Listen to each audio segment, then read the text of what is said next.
Bem, pessoal, sejam bem-vindos mais uma vez. Vamos começar agora a nossa sessão de conceitos em radiologia. E eu queria começar com um bem básico, mas que é motivo de uma certa confusão em quem está começando a estudar os exames de imagem, que é o de planos anatômicos. Isso vale não só para anatomia por imagem, mas na anatomia da peça cirúrgica, anatomia de necrópsia, sempre vai também usar esse tipo de conceito, mas aqui na imaginologia de uma forma muito mais corriqueira. São três os planos anatômicos básicos: o axial ou transversal, mesma coisa, o sagital e o coronal. O axial ou transversal é aquele que divide a estrutura a ser analisada ou o corpo em duas metades, uma metade superior e uma metade inferior. Ele faz essa divisão. O sagital divide a estrutura em duas metades, direita e esquerda. E o coronal divide a estrutura a ser analisada em duas metades, anterior e posterior. Aqui, por exemplo, nós temos uma divisão do cérebro nos três planos ortogonais. E são ortogonais porque eles têm uma relação de 90 graus entre si.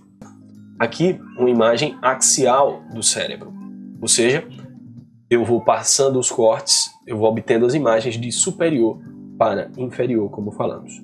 Aqui, uma imagem sagital do cérebro, que divide, portanto, em direita e esquerda, portanto, eu vou passando os cortes da direita para a esquerda, e aqui eu estou no nível da linha média, mais ou menos. E aqui, um plano coronal, onde eu passo os cortes da frente para trás ou de posterior para anterior. É importante lembrar que sempre que avaliamos exames de imagem, nós temos que ter em mente que o paciente está aqui na posição anatômica. Ou seja, esse lado aqui é o lado direito do paciente sempre, e esse é o lado esquerdo do paciente nas imagens do plano axial e coronal. No plano sagital, desse lado aqui nós temos o anterior, o aspecto anterior do paciente, desse lado nós temos o aspecto posterior. Aqui nós temos o superior, aqui inferior. No coronal, mesma coisa, superior e inferior, porém, nesse lado da imagem eu tenho o lado direito e aqui o lado esquerdo. E no axial eu tenho também o lado direito e lado esquerdo, porém aqui anterior e aqui posterior.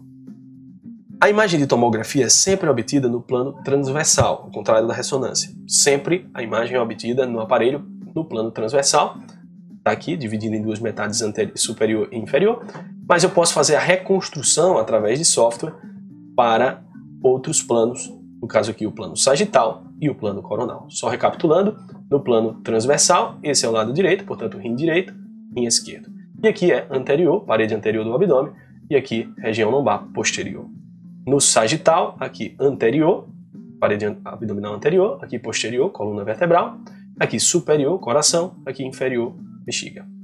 No coronal, superior e inferior, mais uma vez coração, bexiga, e aqui, no entanto, direito, esquerdo.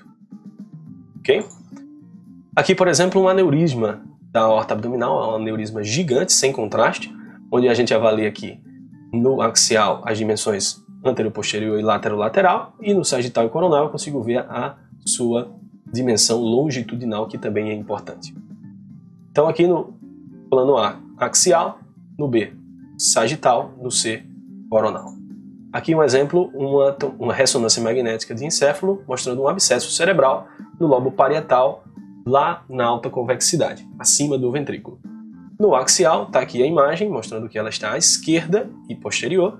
No coronal, eu vou lá para um corte lá de trás, posterior, onde eu vejo a lesão, e a lesão está no aspecto superior do cérebro, à esquerda, no lobo parietal. E no sagital, confirmando a sua localização, eu posso fazer, por exemplo, também a medida superior-inferior e antero-posterior.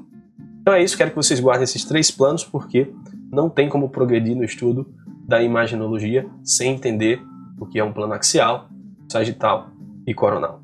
Um abraço a todos e até a próxima.